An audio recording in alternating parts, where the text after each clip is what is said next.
اتحبست في سجن النساء لمدة ساعتين ودخلت الزنزانة مع الستات والبنات دول وعرفت حكاياتهم واللي مروا بيه. صحيح كان صعب ومؤلم، لكن دمهم خفيف وأصواتهم حلوة، ورقصنا وغنينا وضحكنا وما كنتش عاوزة أمشي واسيبهم. واللي عيشنا الحالة دي المخرج يوسف مراد منير. يا دكتور عملتي ايه عشان يحبسوكي؟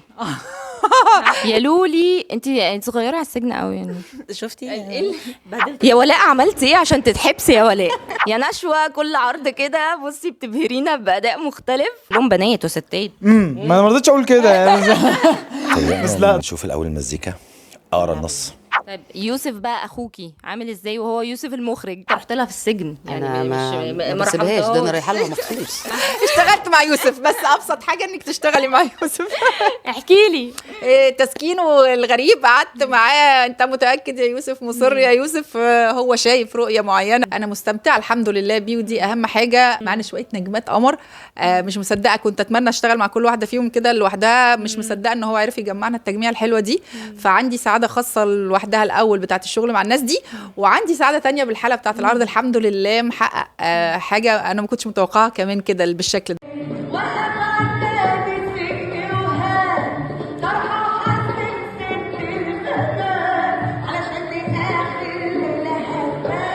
انا مبدئيا بعمل دور اسمه ثانيه. هي رقاصه بس من نوع خاص كده شويه، مش عايزه احرق. وابعد ما يكون في العالم عن شخصيتي وطبيعتي، ودي اكتر حاجه بسطاني. فدور لطيف الى حد كبير، وانا مبسوطه جدا جدا بيه ان انا بلعبه يعني. طيب يوسف بقى اخوكي عامل ازاي وهو يوسف المخرج؟ يعني عايزه اقول لك ان هو تماما مش يوسف اخويا اللي في البيت خالص.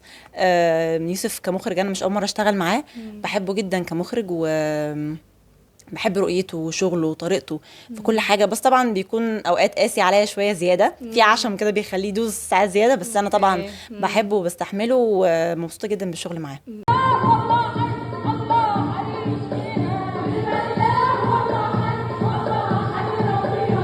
عملت ايه؟ ان انا حبيت المعلمه خوخه من كتر ما انا بحبها، اتحبست معاها. فانا دوري هنا في مسرحيه سجن النساء، اسمي مهلبيه ماشي. وصبيه المعلمه خوخه اللي هي معلمه السجن بقى، وشخصيه كوميديه جدا يا جدا. الناس فاكره ان عرض سجن النساء ده عرض تقيل قوي وكله دراما وهندخل وهنعيط بقى. قولي لهم. لا، انا بدعو الناس كلها تيجي تدخل السجن، هتحبوا السجن يا جماعه. لا، احنا عندنا عرض استعراضي، كوميدي، غنائي، دراما، كل حاجه.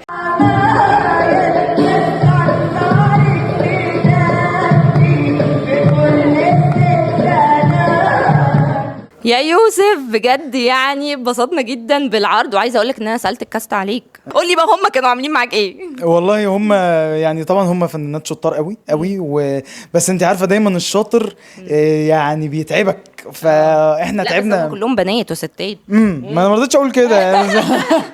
بس لا طبعا هم كانوا اضافه كبيره، واستمتعت بالشغل مع كل واحده فيهم بصراحه، واضافوا لي زي ما انا ضفت لهم، وهم السبب في كل اللي احنا فيه ده الحمد لله. طب قولي ايه التحدي اللي واجهته في المسرحيه وانت بتخرجها؟ والله هو كان في تحديات كتير قوي قوي قوي، ان احنا بنحاول نعمل يعني مزيكا لايف، بنحاول نعمل يعني عرض زي كده غنائي واستعراضي ودرامي وكل ده بالامكانيات الحاليه وبميزانيه مش كبيره. ده كان تحدي كبير جدا، ان احنا يبقى معانا الدكتوره هايدي عبد الخالق ودكتوره هنادي عبد الخالق، شريهان، آية، كلهم مع حفظ الالقاب يعني. تجميع مش سهل، والحمد لله عرفنا ان احنا نولفها على بعض وبس. وطبعا اخر تحدي كان ان هو نص كله حكايات وكله، فان احنا زي كل مشهد نخرجه من مدرسه. زي عدلات يبقى من المدرسه الرمزيه، زي شفيقه يبقى من المدرسه اللي هي الواقعيه السحريه كده يعني. بس طب قولي انت كنت متوقع بقى رد فعل الجمهور ده؟ احنا يعني شايفين ضحك، شايفين سكسي، شايفين حاجات كتيره قوي. والله بص يا مها، انا يعني كنت عارف انه عرض حلو الحمد لله، بس ما كنتش متوقع كل هذا النجاح بصراحه. يعني انا فوجئت ان الناس حبت العمل قوي للدرجه، والحمد لله رب العالمين، فضل من ربنا الحمد لله.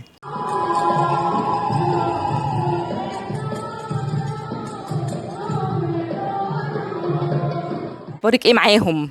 سجن النساء من الاعمال اللي اعتقد هتقعد في ذاكره المسرح شويه كويسين جدا، لان يوسف الحقيقه برع جدا في اختيار الكاست، وتحديدا مش هكلمك على الاون ستيج بقى، هكلمك عن الكواليس.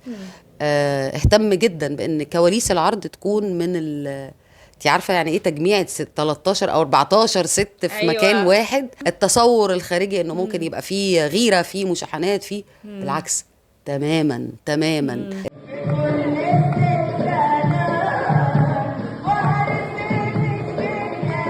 يا بيلا كلمني بقى كده عن سجن النساء، كان صعب كان سهل؟ مسرحيه من المسرحيات اللي انا بحبها جدا وبعتز بيها جدا، اولا لان هي مع صديقي وحبيبي ووش السعد عليا زي ما بقول دايما يوسف مراد منير اخراجه. فبدانا نشوف الاول المزيكا، اقرا النص، نسمع مزيكا، نبدا نحضر، اعمل الاستعراض، يوسف يشوفه، نبدا نتكلم مع بعض هو رايح في السكه اللي احنا عايزينها ولا لا، اللاين بتاعها عامل ازاي، لحد ما الحمد لله ربنا اكرمنا وطلعنا باللي حضراتكم شفتوه ده.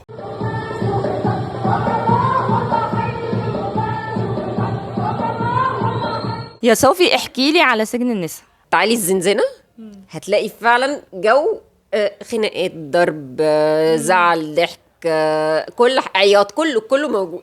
يوسف بقى المخرج عامل ازاي؟ اول مره الاقي جو جميل كده.